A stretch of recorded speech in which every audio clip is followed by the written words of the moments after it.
Good morning, everyone. We're here for the Sunday Mindset Session. Luke Moroney here, coming back from Melbourne after a great couple of days and just living and loving it. So, Tony, how are you on this Sunday morning?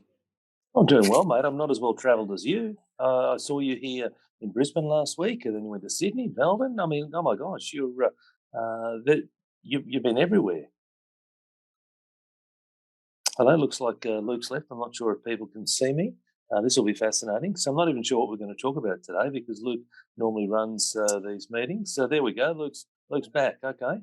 I don't know. I have no idea what happened there. It just like went, honked it out for 5 seconds. And then I was just saying, I don't know if we were live or not, but I was just saying, I said, oh gosh, I don't even know what we're going to talk about today. I said, Luke normally organises that. So I sent you through the memo this morning, Tony. That could have gone in 97 directions. But anyway, you're back to save the day. What's really interesting? It's control what you can control. It's about are you in control?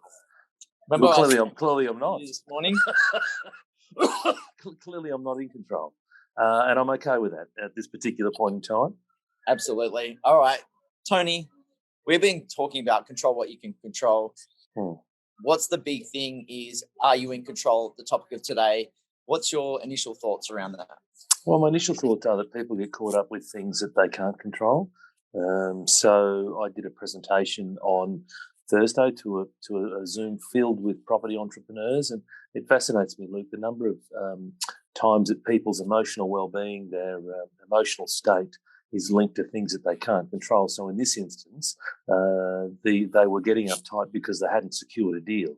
And to me, it comes back to what are the things that you need to do in order to secure a deal? Because whether someone says yes or no to you is beyond your control. But there are 1,000 things that you can be doing in that setting, and the same applies to business and the same applies to life.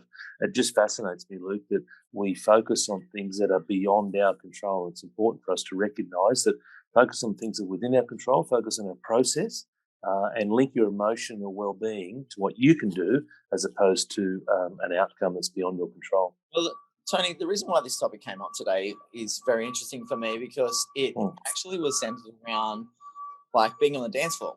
Like I like to do a bit of dance, bit of boogie, right? And there's always a situation where one partner will lead, another one will follow. But often there's a lot of people that want the control. I guess in most circumstances, the male leads, female tends to follow. But what I do find a lot is that people want that control and can't let go.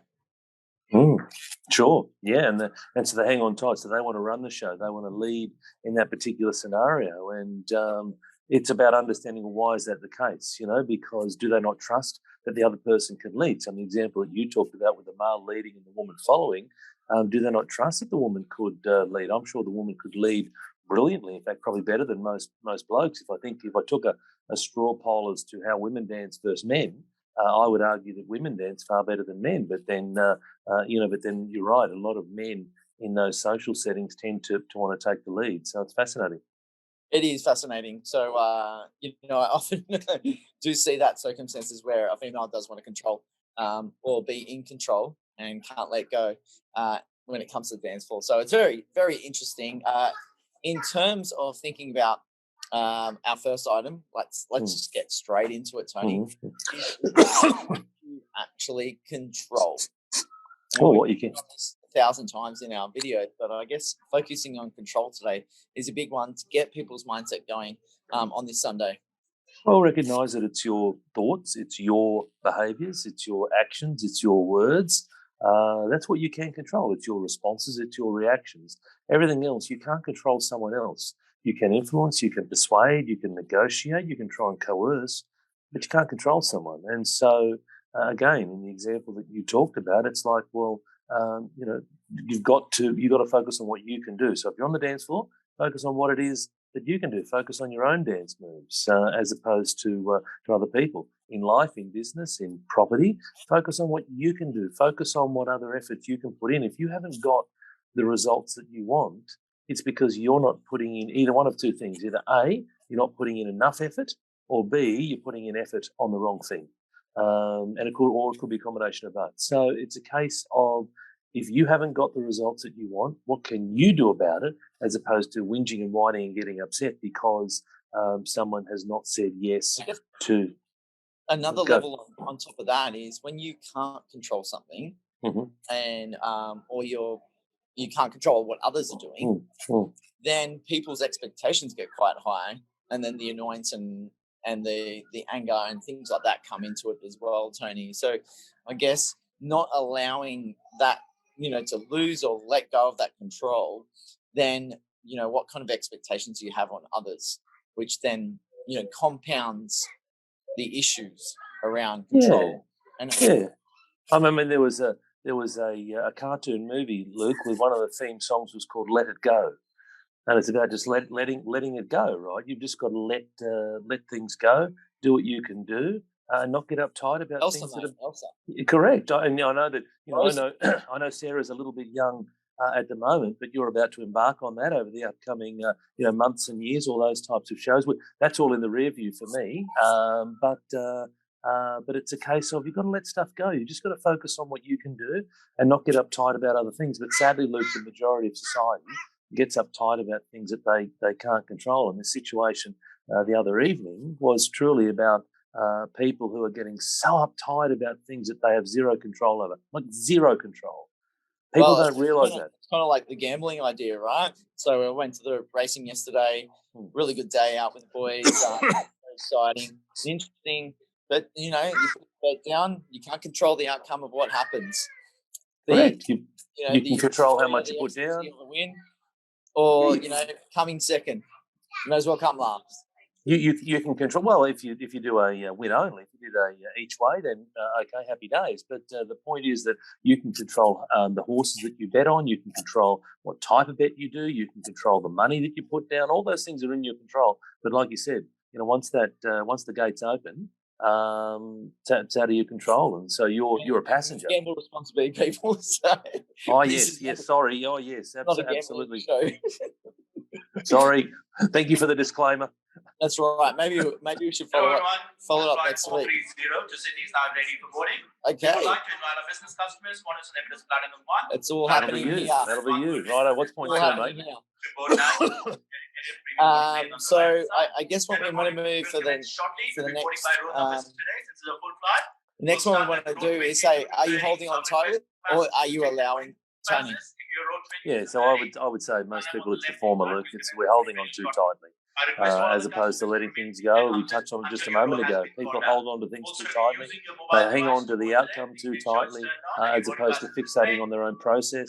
In the dancing example that you gave, people are holding on too tightly. They want to control the situation. They want to lead the situation, as opposed to letting it go and just embracing the fun and perhaps letting someone else lead from time to time. So absolutely, most people hang on too tightly.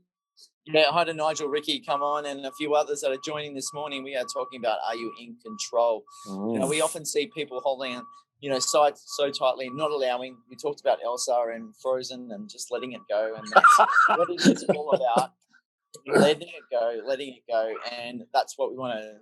I guess moving on. That whole hanging on to size too tight. That to me comes down to scarcity, right? And perhaps we can note this down as a topic for next week. I'm conscious that we're pressed for time today, but that comes down to scarcity, right? In the sense of that you haven't had an opportunity come your way. You've been working hard. It's finally come your way, and you will do everything that you can to make this work, as opposed to going through your process. And if it doesn't work, it doesn't work. Having an abundance mindset to say, well, the deal of the century happens every single week, as opposed to being so scarce, so tight. This one has to work. And of course, that's when people go and make mistakes. And unfortunately, in property, they can be some pretty expensive mistakes. Yeah, absolutely. Number 3 point, Tony, that we want to make is, are you out of control? Totally letting go, letting loose, getting away from your thoughts of control and thinking, to absolutely letting it go and letting it out of control. Just imagine if you just you do things when, often you, especially as adults, kids, do whatever they want at any time. Especially that 3 to 5 year olds, they just do. Whereas we just think about what other people are going to say. So if it's totally let go and totally vulnerable, and we're totally out of control, then what does that mean? Well, it's incredibly freeing, Luke. That's what it is. So vulnerability is incredibly freeing, living your truth, sharing your story. It's amazing the number of people that we get uptight. We're worried about if I tell my truth that I'll be criticised and ostracised. But I've actually found that it's the opposite, that people want to embrace you. They want to support you or applaud you. What we do here, we've done this now. I don't know how many times we've done this, probably 3 years, I think. We've been doing this. 177 episodes. Holy hell, wowee. So 3.5 years, right, we've been going for, which is quite simply amazing. And over that 3.5 years, we've both shared, various personal stories, and the thing is that, it's live. There's no editing, there's no cutting it out, there's no deleting it later. It's live. And so it's been an incredibly freeing experience to be able to share a whole range of things that helps us, and you quite often refer to the fact that these sessions are really about helping you and I. To be honest, it's just we've got a couple of people deciding to watch our conversation, but also we know that it does help other people, and hopefully one or two people have picked up a few ideas that they can incorporate into their own lives. But it's incredibly freeing, when you can live your true life as opposed to being someone that you're not. Yeah, I kind of think about it like, obviously, when things like alcohol come into it, you kind of like free up those thoughts sometimes, and you're not caring about what other people, not to advocate the whole idea about alcohol, especially oh my gosh, we're talking about gambling, alcohol. What sort of a show has this turned into? Oh my god. Oh my gosh, this is like just going totally downhill. Totally out of control. And that's what we're all about. No, but what you're suggesting is that people have alcohol, the inhibitions come down, the walls come down, they're a little bit looser. And to be honest, that's why a lot of people do have a drink, because they like the fact they want to relax, they just want to be a little bit looser, etc. And that's great, right?